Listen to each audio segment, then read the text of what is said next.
भगवान मंगलमय अपने शरणागतों के अंदर आते हैं। स्वप्न जैसे कोई भागवती, कोई इनका कोई अर्थ नहीं। आप समझो, जब जगत स्वप्नमय है तो स्वप्न तो स्वप्न है ही।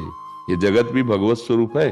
पर इसका देखो भगवान शिव क्या कह रहे हैं, उमा कहूं मैं अनुभव अपना, सत हरि भजन जगत सब सपना। अच्छा, आप विचार करके देखो, स्वप्न में तीन प्रकार के स्वप्न होते हैं। एक होता सात्विक जिसे आपने वर्णन किया, एक होता राजसिक जिसमें हम भोग भोगते हुए नजर आते हैं, एक तामसिक जिसमें लड़ाई झगड़ा मारकाट शुरू होती है, और एक होते हैं बिल्कुल फेक, बिल्कुल व्यर्थ के, जिनका कोई मतलब नहीं होता।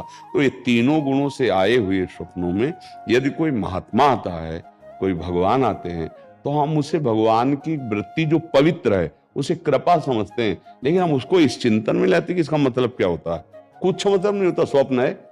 एक दिन राजा जनक जी ने स्वप्न में देखा कि मेरा राज्य छिन गया और मैं भिखारी बन गया और बहुत भूखा हूं। तो किसी तरह से दाल और चावल एकत्रित किए और तो मिट्टी की उसमें पका रहे थे, इतने में सांड आया और दो लड़ते लड़ते वो सब बिखर गया।